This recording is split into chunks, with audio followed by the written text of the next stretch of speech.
So, Royal Arsenal have started the season as a professional club. But before we get into that, big up. Let's give some love to some other YouTubers. Gracie May does awesome content, absolutely awesome. Warren's Team Talk. That guy, we need to get him some more subs. And Del Boy Gooner, I'm on his channel tomorrow night, and can't wait for that. And also Northside London. So it's 1891-92. Arsenal have gone professional. Did they go too early? That's the question on this one. So Royal Arsenal start the season as a professional club, but it really doesn't go well at all. Royal Arsenal are not invited to join the National League Division 2. The management tried hard to get this challenge changed, but by the FA, but it fell on deaf ears. After the injection of the huge amount of money by George Weaver, this did not really go down well to the club. Royal Arsenal claimed that because the FA that was at this time based in Nottingham, there was a bias to the Northern and Midland teams. There were in fact rumours that teams from the Midlands and the North did not want to travel to London to play due to the cost. Now, Arsenal at this point in time were the only professional club in the south of England.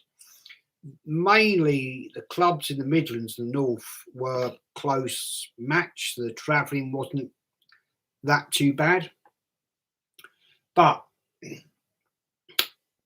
this compounded Arsenal's major issues.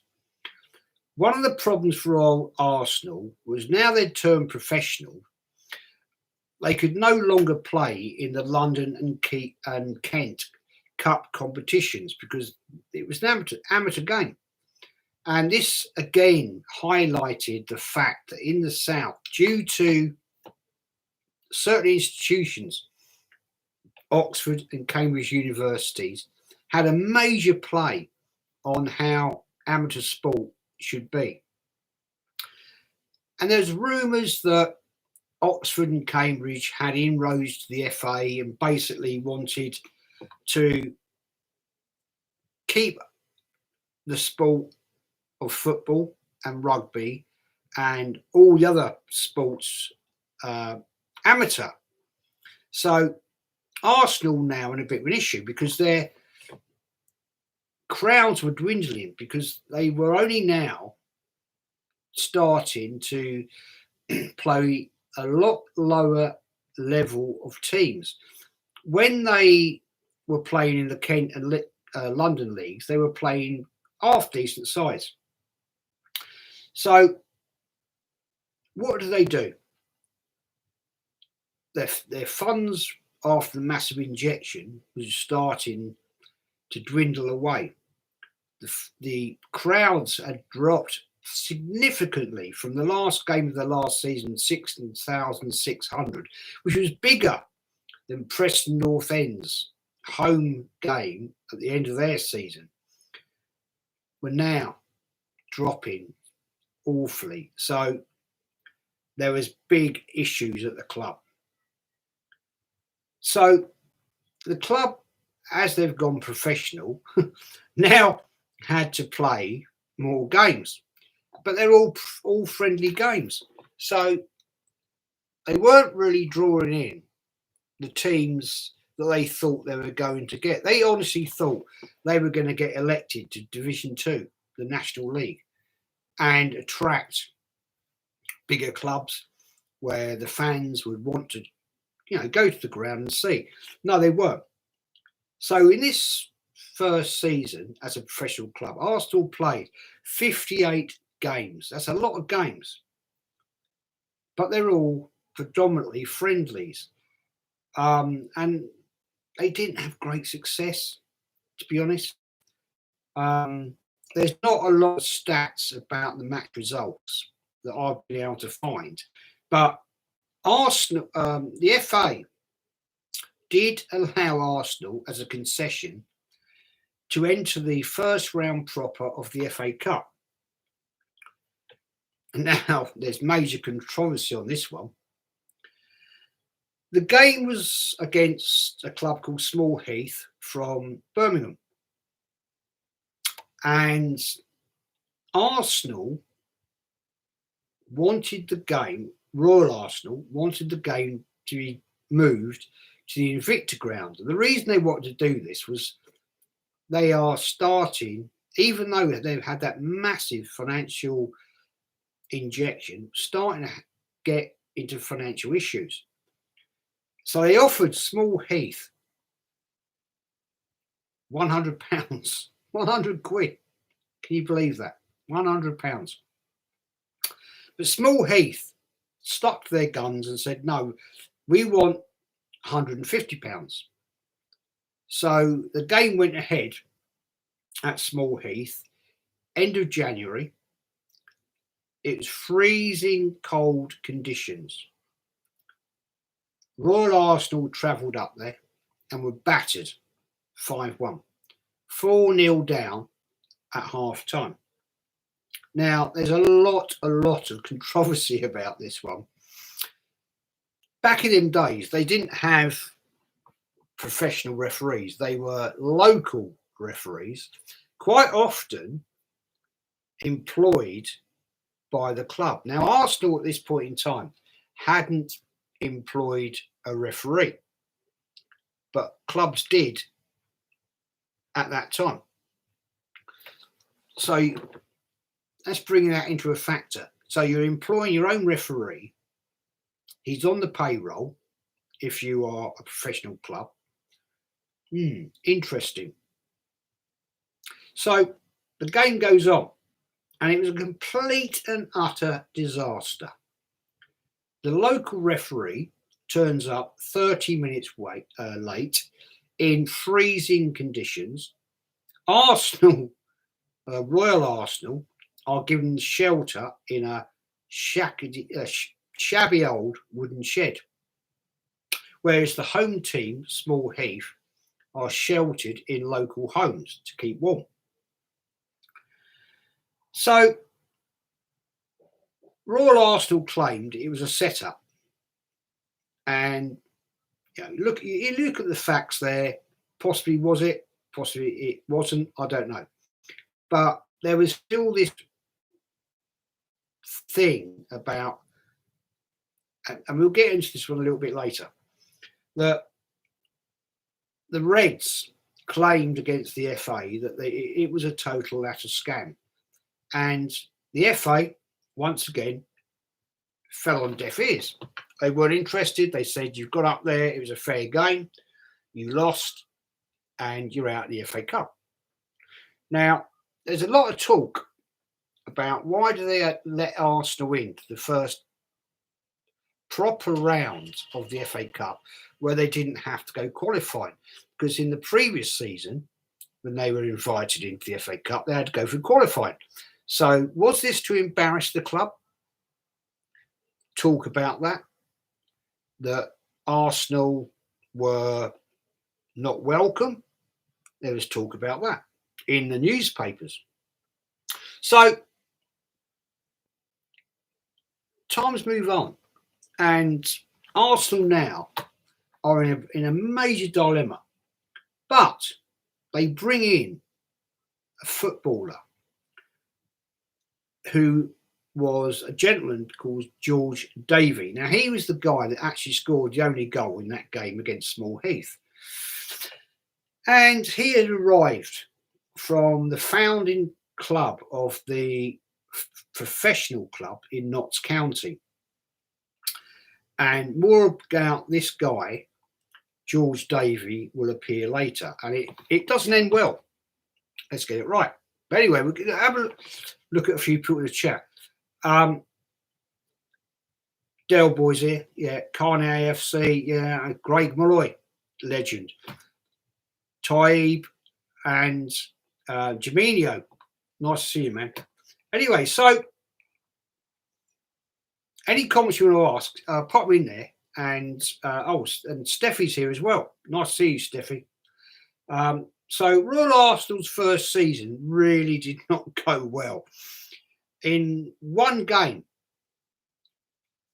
towards the end of the season at the Invicta ground in Plumstead, the estimated crowd against the 2nd Royal West Kent Regiment, the crowd was around 2 dozen. So Arsenal have gone professional. They're can't compete in the local comps or leagues anymore. And so where have all the thousands gone? So another Royal Arsenal player was signed, Sandy Robertson. Now this guy was signed from the invincible Preston North East team, who'd done the double, first ever double in October 1891. Whilst also working at the foundry, the Woolwich foundry, the armoury, his first role was to train the team. Now, he was then named captain after his first week at the club. So, you know, let's start to think things are not happy. And Royal Arsenal, previous to this, had 5 previous captains. So I think you could look at maybe modern times. There's a little bit of discontent going on. Is there a bit of a Xhaka thing happening here? Interesting. So he played continually for 30 games and was captain against the disaster game against Small Heath. But interestingly, after his direction and his ability to play for a professional club, Preston North End, that won the double, won the FA Cup, it all went horribly wrong. So Arsenal now are in a bit of an issue. And he failed to turn up against Burton Wanderers in late January 1892. He was then immediately removed from the club. And it was then reported locally in the local papers that he liked a few whiskies before the game. And it's reported that he turned up for the Burton Wanderers game drunk. So out he went. And end of him. So not a great start for Arsenal. They didn't have great results from what I can find out in that first season. The fact they weren't invited into the Division 2 National League was a major disappointment. So we move on to 1892-93. So Royal Arsenal, once again, they're not invited into the National Leagues. But this time they were invited back to compete in the FA Cup. But very strangely, they had to go through 4 qualifying rounds. And there's a lot of belief that this was down to the fact they complained about their treatment at the Small Heath game the year before. Who knows? So what was happening with Royal Arsenal? Everything was going wrong. It was all going downhill and it was big time going south. Rumours abounded that Arsenal were not welcome as the only South team that was a professional club. It was said that the Northern team, Div 1, they had Div 2, and they all could travel quite locally, reasonably locally, within 200 miles. And they didn't really, like Sunderland, Preston North End, they didn't want to travel 350, 400 miles to travel to watch, play Arsenal in basically what at the time was Kent. So this season was another disaster start. The player, George Davey, who had scored the only goal in the FA Cup game against Small Heath was suing the club for rumour. I mean, there's a couple of figures around on this one. It's rumoured it was between 500 or possibly £5,000. I personally think, looking at the time, it was probably 500 quid, because he was claiming wrongful dismissal after his contract was ended in December 1892. This case was reported all over the country, and it had a massive impact on the implications for all our professionals on their contracts, because all professional players were now looking at how easy was it to get rid of your contract. So there was a lot of very special, well, I say specialised, but there was a lot of top lawyers looking into this. So this has gone all around the country and all the press and everything like that. So eventually it goes to court. And after a long tense stay in court, in late January 1892, the judge, you won't believe this one, the judge found in favour of Royal Arsenal. Interesting.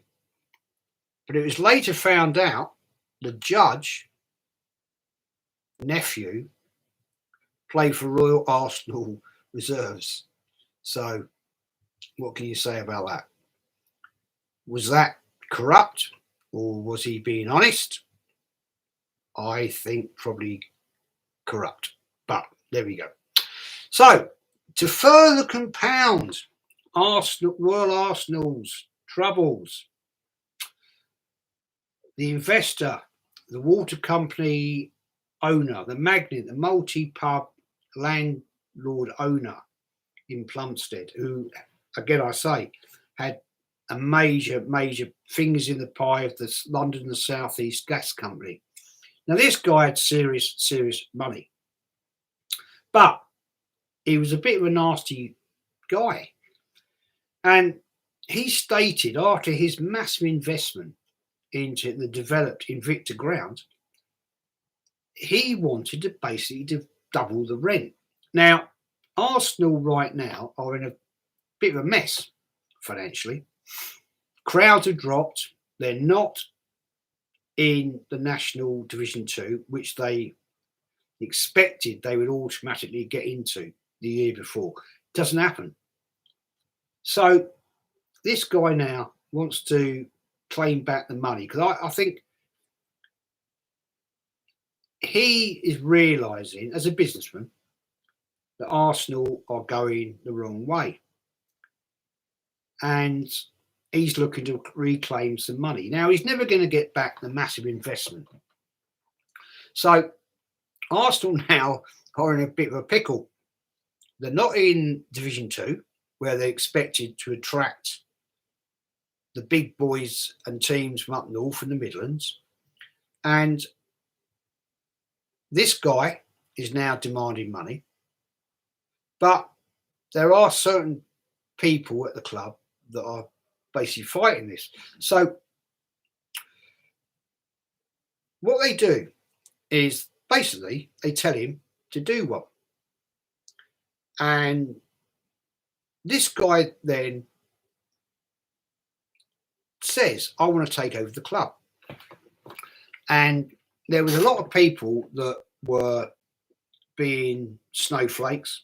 They said, yeah, we've got to do this, But there was the chairman of the club, a certain William Jackson, who comes back into the club's history a little later, said, no, we're not doing it. We're not going to be beheld by this guy who will demand everything out of this club. Now, wouldn't that be nice that if we had somebody like that to this day at our current Arsenal Football Club, which we don't, because everybody at this club is weak-willed, and it's proper wrong. because Arsenal Football Club that I've grown up with, at certain points in time, have been bloody awful, but at least they've had some bottle, unlike now. So Arsenal decide to move back to the Manor Ground in Plumstead, which they had basically been using as a training ground. So after the final game at the Invicta Ground, which was in April 1892, Royal Arsenal moved back to the Manor Ground, and they moved their headquarters back again to the Lord Derby Club, Lord Derby pub. Now, the huge initial investment into the club now has almost run out. And Royal Arsenal were now in a bad financial position. So during May 1893, Royal Arsenal morph like a butterfly into another club, and they become Woolwich Arsenal. So now we've gone from different club names, it's another club. And basically Woolwich Arsenal comes about because they've been named after the National Armoury in southeast London, and they're starting to get investment because they're a professional club. The foundry wants to basically have a part of Arsenal, Woolwich Arsenal, which they now can do. So they decide to form a limited company for the first time, and they start to sell shares at £1. Now, £1 back in them days it was quite a lot of money. To be fair, it's quite a lot of money. So, and they sell some around 10,000 shares. So this season now, Arsenal again are only playing friendly games, which is massively frustrating for the Arsenal fans at this point in time. They still were expecting to see the big boys come and play. Preston North End, you know, all these Notts County, Nottingham Forest, all these teams that back in the day were big names, serious big names. So, and the results really weren't that great, let's be fair. Arsenal were bang average, a bit like Mikel Arteta. And so the club limps along, and their FA Cup run was ended in the first round proper by Sunderland 6-0 away at Sunderland's ground. They were basically taken apart. They weren't good enough. They didn't have now the structure because quite a few players had walked out because they weren't under professional contracts, because Arsenal basically still weren't set up as a proper club. Now, the next interesting part is the qualifying rounds. All of the qualifying rounds that Arsenal played from round 1 to round 4 were all played at home. And there was a lot of complaining from the amateur teams that had to compete against Arsenal that this was a set-up, and that the FA were giving Arsenal privileges and blah, blah, blah. Now, maybe that was the case because the FA, I think, maybe are trying to keep Arsenal quiet, but it still didn't go great. You know, I mean, the rounds, qualifying round 1 was against a very, very light team. You know, I mean, Arsenal won 3-0 at home against the Highland Light Infantry Regiment. They won 3-0, get through. Round 2, City Ramblers. They'll only be round for 2 years. Arsenal won 5-0. And again, there was talk about it was a complete stitch-up, that Arsenal were given privileges to actually get through to the FA Cup. Now, Arsenal are still in financial trouble, and they're having to pay rent to the local council for the manor ground. And it's not looking very favourable for Arsenal. So what can they do? Well, in the next part of this history, we'll show what happens, because Arsenal start to get involved with some pretty serious geezers in business-wise, I mean. So getting back to Arsenal's qualifying for the FA Cup in round 3, they play Millwall Athletic, and Arsenal win 3-2. Now, Millwall Athletic obviously go on to become the Millwall Football Club that we know of today. And, well, what can you say about that? But the last game was against Clapton. Clapton. At home, Arsenal win 3-0. Now, Clapton, at one stage in their life, get involved with Chelsea. So a bit of a link there. So Arsenal, Woolwich Arsenal now move on to the 1893-94 season, where they at least now get invited to join Division 2.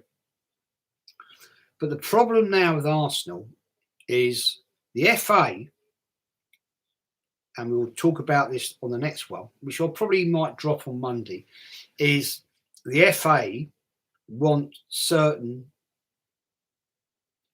guarantees from Arsenal, Woolwich Arsenal Football Club.